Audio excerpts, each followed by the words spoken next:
ಯೋಗ ಬಂಧುಗಳಿಗೆ ನಮಸ್ಕಾರ. ನಾವು ಈ ದಿನ ಸರ್ವೋಪಯೋಗಿ ಅನುಲೋಮ ವಿಲೋಮ ಪ್ರಾಣಾಯಾಮದ ಬಗ್ಗೆ ತಿಳಿದುಕೊಳ್ಳಲು ಪ್ರಯತ್ನಿಸೋಣ. ಅದಕ್ಕೆ ಮೊದಲು ಒಂದು ಗಣೇಶನ ಪ್ರಾರ್ಥನೆಯನ್ನು ಆಲಿಸೋಣ.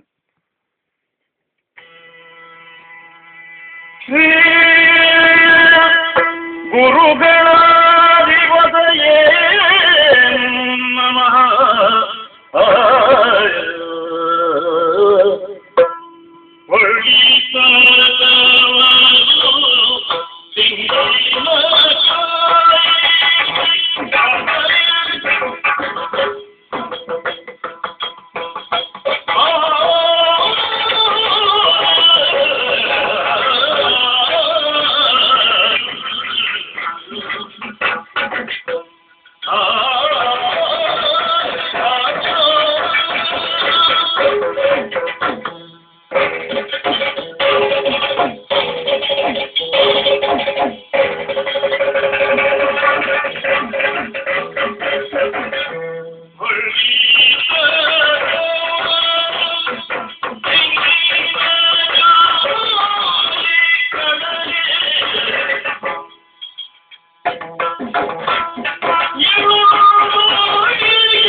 ಸರ್ವೋಪಯೋಗಿ ಅನುಲೋಮ ವಿಲೋಮ ಪ್ರಾಣಾಯಾಮ. ಪಾಠಕರಾದ ನಾವು ಇದುವರೆಗೆ ಓದಿರುವ 8 ಬಗೆಯ ಪ್ರಾಣಾಯಾಮಗಳು ಮಹತ್ವಪೂರ್ಣವಾದುವೇ ಸರಿ, ಆದರೆ ಎಲ್ಲರೂ ಇದನ್ನು ಸುಲಭವಾಗಿ ಕಲಿಯಲಾಗುವುದಿಲ್ಲ. ಆದುದರಿಂದ ಸರ್ವಸಾಧಾರಣರೂ ಸಹ ಸುಲಭವಾಗಿ ಅಭ್ಯಾಸ ಮಾಡಿ ಲಾಭ ಪಡೆಯಬಹುದಾದ ಸರಳ ಅನುಲೋಮ ವಿಲೋಮ ಪ್ರಾಣಾಯಾಮವನ್ನು ಇಲ್ಲಿ ಸಂಕ್ಷೇಪವಾಗಿ ತಿಳಿಯಲು ಪ್ರಯತ್ನಿಸೋಣ. ಗಮನವಿತ್ತು ನೋಡಿದಾಗ ಪ್ರಾಕೃತಿಕವಾಗಿ ಎರಡೂ ಹೊಳ್ಳೆಗಳಿಂದಲೂ ಉಸಿರಾಡುತ್ತಿರುವುದಿಲ್ಲ.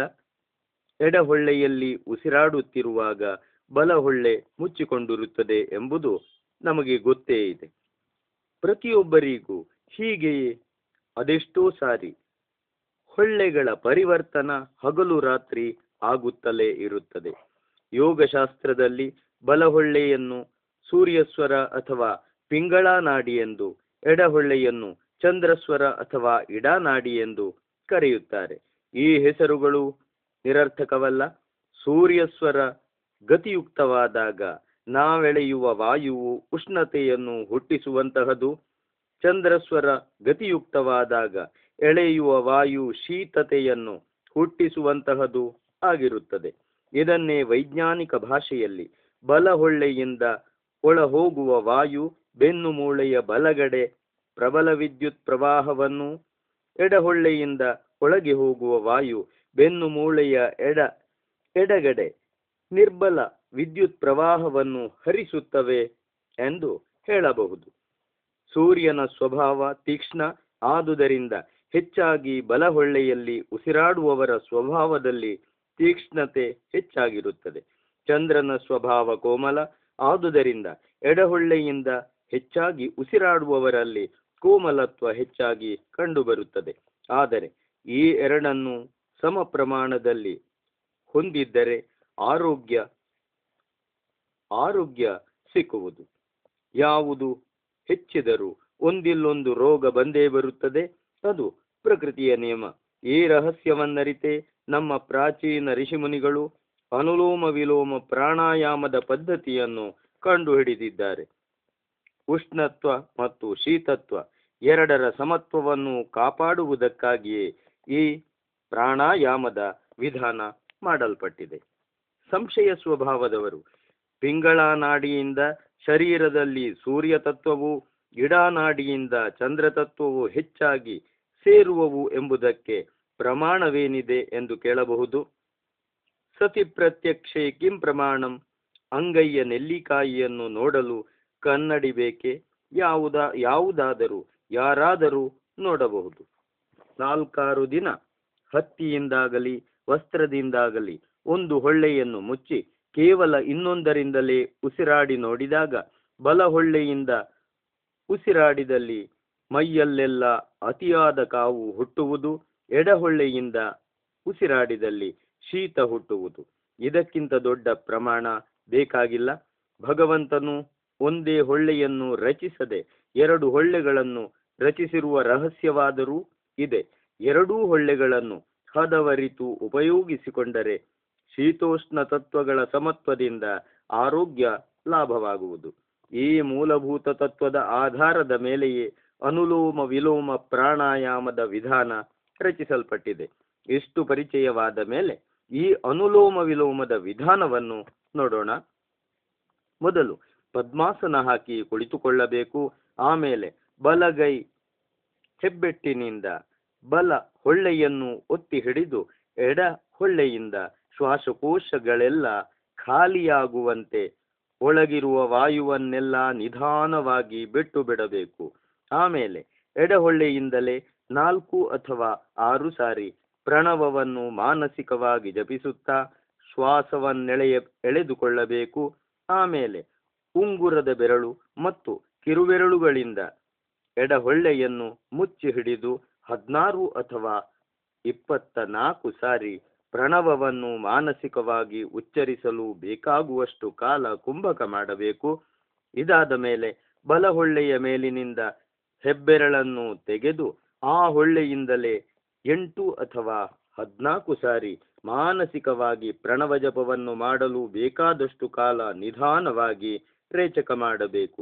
ಎಡಹೊಳ್ಳೆಯ ಮೇಲಿನ ಬೆರಳುಗಳನ್ನು ಹಾಗೆಯೇ ಇಟ್ಟು ಬಲಹೊಳ್ಳೆಯಿಂದಲೇ ಪೂರಕ ಮಾಡಿ ಕುಂಭಕ ಮಾಡಬೇಕು. ಆಮೇಲೆ ಎಡಹೊಳ್ಳೆಯಿಂದ ರೇಚಕ ಮಾಡಬೇಕು. ಇದೇ ರೀತಿ ಎಷ್ಟು ಸಾಧ್ಯವೋ ಅಷ್ಟು ಸಾರಿಯೂ ಮಾಡಬೇಕು. ಆಯಾಸ ಅಥವಾ ಕಸಿವಿಸಿಯಾಗುವಷ್ಟು ಹೊತ್ತು ಪ್ರಾಣಾಯಾಮವನ್ನು ಮಾಡಬಾರದು. ಈ ಅನುಲೋಮ ವಿಲೋಮ ಪ್ರಾಣಾಯಾಮದ ವೈಶಿಷ್ಟ್ಯವೇ ಇದು. ರೇಚಕ ಪೂರಕ ಒಂದು ಹೊಳ್ಳೆಯಿಂದ, ಇನ್ನೊಂದು ರೇಚಕ ಪೂರಕ 2ನೆಯ ಹೊಳ್ಳೆಯಿಂದ. ಇದೇ ಕ್ರಮ ಪುನರಾವರ್ತಿಯಾಗುತ್ತಿರುತ್ತದೆ. ರೇಚಕದಿಂದ ಮತ್ತು ಎಡಹೊಳ್ಳೆಯಿಂದ ಕ್ರಿಯೆ ಆರಂಭವಾಗುತ್ತದೆ. ಮತ್ತು ಇನ್ನೊಂದು ಗಮನಾರ್ಹವಾದ ಅಂಶವಿದೆ. ಅದೆಂದರೆ ಪೂರಕ ಕುಂಭಕ ರೇಚಕಗಳ ಅನುಪಾತ 4:16:8 ಅಥವಾ 6:24:12. ಈ ಪ್ರಮಾಣದಲ್ಲಿರುವುದು ಉತ್ತಮ. ಪ್ರಾರಂಭದಲ್ಲಿ 5ಕ್ಕಿಂತ ಹೆಚ್ಚು ಸಾರಿ ಕುಂಭಕ ಮಾಡಬಾರದು. ಕ್ರಮಕ್ರಮವಾಗಿ 30ರವರೆಗೂ ಹೆಚ್ಚಿಸಿಕೊಳ್ಳಬೇಕು. ಈ ಪ್ರಾಣಾಯಾಮದಿಂದ ನಾಡಿಗಳ ಮಲವೆಲ್ಲ ನಾಶವಾಗಿ ಅವು ಪರಿಶುದ್ಧವಾಗುತ್ತವೆ. ಸರ್ವೋತ್ತಮವಾದ ರೀತಿಯಲ್ಲಿ ಆರೋಗ್ಯ ಲಭಿಸುತ್ತದೆ. ಚಿತ್ತವು ಪ್ರಶಾಂತವೂ ಏಕಾಗ್ರವೂ ಆಗುತ್ತದೆ. ಈಶ್ವರ ಸಾಕ್ಷಾತ್ಕಾರದತ್ತ ಮುಂದುವರಿಯಲು ಸ್ಫೂರ್ತಿಯೂ ಸಾಮರ್ಥ್ಯವೂ ಪ್ರಾಪ್ತವಾಗುತ್ತದೆ. ಓಂ. ಮುಂದಿನ ಭಾಗಗಳಲ್ಲಿ ನಾವು ಪ್ರಾಣಾಯಾಮದ ಬಗ್ಗೆ ಇನ್ನಷ್ಟು ತಿಳಿದುಕೊಳ್ಳಲು ಪ್ರಯತ್ನಿಸೋಣ. ಪ್ರಾಣಾಯಾಮದ ಅವಶ್ಯಕತೆ, ಇದರ ಬಗ್ಗೆ ತಿಳಿದುಕೊಳ್ಳೋಣ. ಓಂ.